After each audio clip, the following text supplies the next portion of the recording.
Okay, good afternoon, morning, ladies and gentlemen. My name is Košík, and I'm from the Department of Electric Drives and Traction from the Faculty of Electrical Engineering here.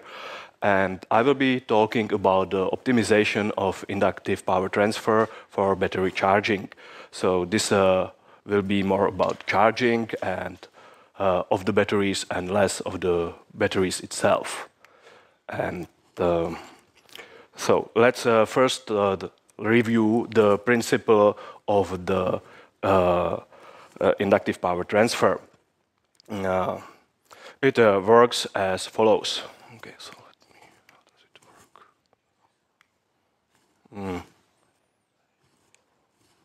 Okay. Okay, so it's based on the transmission between two coils. Through the first coil flows an AC current, and it generates a magnetic field, which closes through the second coil, where voltage is induced. To these coils, capacitive compensations are added, which together with the coil inductances form resonance circuits. These two resonance circuits typically have the same resonance frequency, which and so when you look at it from the perspective of the frequency spectrum, it will create a band with a low impedance. And when the source operates at the frequency close to the resonance frequency, then the power transfer is maximal. Or there is an option that this frequency will be controlled, and it will change, and that will allow the control of the power transferred to the load. So there are fixed frequency systems and variable frequency systems. From the perspective of the application of the IPT, the battery charging is the main application, or one of the main applications. You can find it in the consumer electronics. You can charge your phone, or in the electric vehicle charging, and also in medical applications, because it allows to transfer quite some reasonable amount of power without any wires. There were several standards developed for the electric charging. You may be familiar with the Czech standard for the consumer electronics. But today we will be talking about optimization of a bit different application. So we are developing a wireless charger for a rocket in a collaboration with the CTU Space Research. I have a student whose master's thesis is to build this charger, and I'm also working on the optimization method for this system. This rocket is supposed to fly up to 3 kilometers and bring there a scientific payload. And the wireless charger replaces the original cable connection, which caused that the aerodynamics of the rocket was worse. And another advantage of the wireless charging is that it will allow maintaining the charge of the battery up to the moment of the lift-off, so the battery could be smaller. The charger is required to supply up to 35 watts to the rocket, and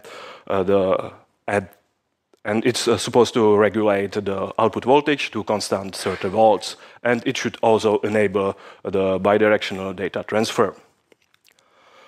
For this, we are basing the system on the Czech standard, but it's modified for the specific application.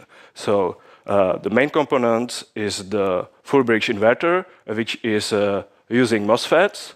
Then there is the IPT transformer, which is formed by the coupling coils and series compensation. And then there is the rectifier with Schottky diodes, which provides the DC voltage for the battery.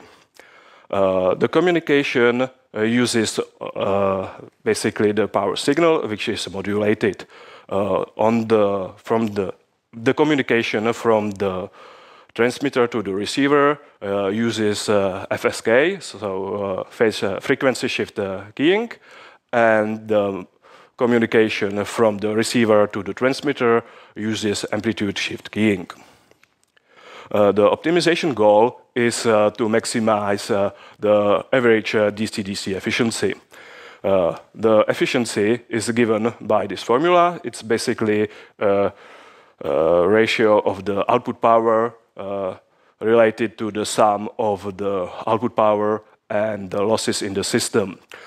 And these losses basically have three components. It's the losses at the inverter, the losses at the transformer, so the coupling coils and the compensation capacities, and finally the losses at the rectifier. To optimize the system, we have 5 variables which are being optimized. It's the input DC-DC voltage, and then we are also modifying the number of layers and number of turns per layer of each coil. Because we are using the system with the variable frequency, it's necessary to consider whether this regulation could be implemented in the microcontroller. So this regulation can be described by the power frequency characteristic, which is basically the dependency of the frequency on the output power and this frequency must correspond with the voltage, with the constant voltage at the output. So it corresponds with the voltage of 30 volts. And basically, this characteristic must meet 2 conditions. First, it must be complete. So for every value of the output power, there must be such a frequency that the output voltage has 30 volts. And second, there must be a certain slope or certain change of the frequency with the output power to enable a smooth regulation. Because if the slope wouldn't be too smooth, it would result that the output voltage would be unstable because the regulation would be jumping between 2 values of the output voltage, which would be further away from the target value. So this is the optimization procedure itself.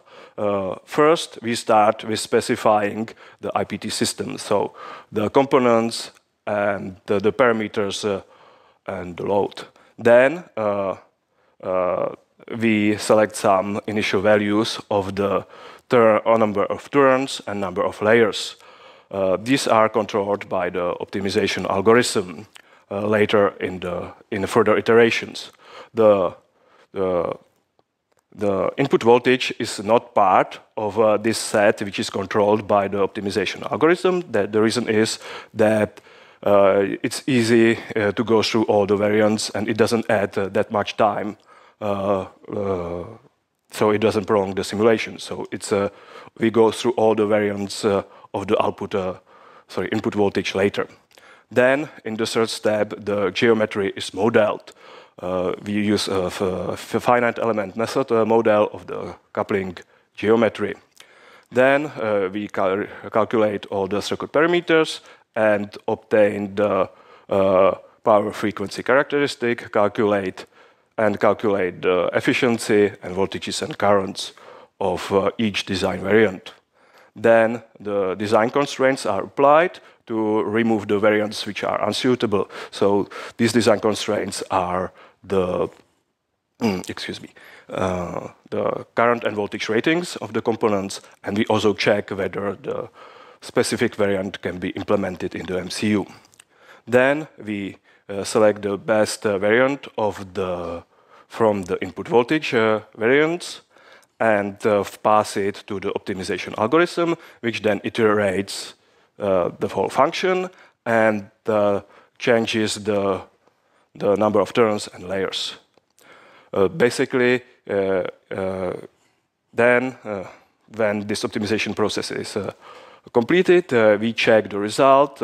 Basically, the resulting efficiency is compared with the threshold, and if the system meets if the value meets the requirements of the threshold, then the optimization is finished. If no, it's necessary to basically change some of the components and run the whole process again.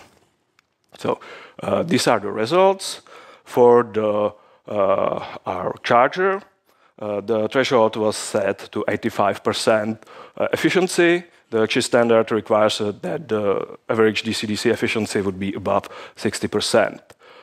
And here are the results. It basically shows the design variance based on the transmitter inductance and receiver inductance.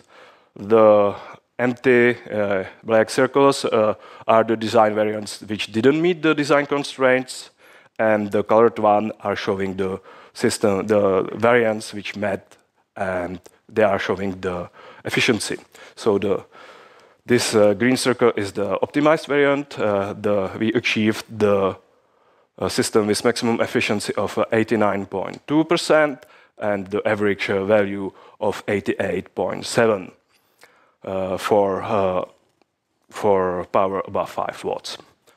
So then we built the first prototype of this charger based on the selected values of the number of turns and layers. And here are the results. They are not so good, but I think it's rather good for the first prototype, and the fact that we are working on this since the last September. So the maximal efficiency was 82.2%, and the average efficiency was 74.8% for the power above 5 watts. When we examined the possible causes which cause this difference between the calculated and measured data, it's that the receiver inductance is different by 4% from the calculated value. Then another possible or serious thing which we should consider in the method is that we are using constant inductances and constant ESRs, but these change with the frequency. So we will have to adjust that, and also consider the influence of the first harmonic approximation, which we are using, and the influence of heating, and influence of current shunts, and so on. So we will improve this in the next iteration of the optimization method. So in conclusion, we are developing an optimization method for IPT systems with variable frequency and constant output voltage. We consider the implementation of the frequency regulation in the microcontroller. We built a prototype which met the requirements of the Czech standard, but there is a lot of work or a lot of space for improvement. So, thank you for your attention. Do you have any questions?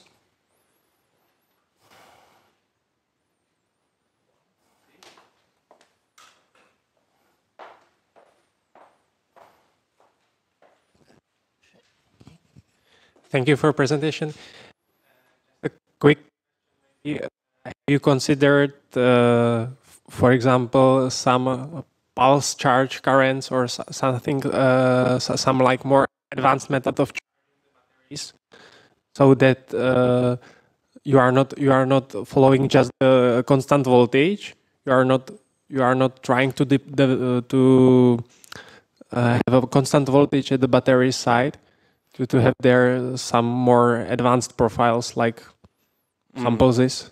Well, we got the requirement from the team of the CTU Space Research to provide constant voltage of 30 volts. So we kept this requirement, so we didn't consider that. But we may consider that in the future. Okay, thank you. Any question? No. So thank you again. Okay. Thank you.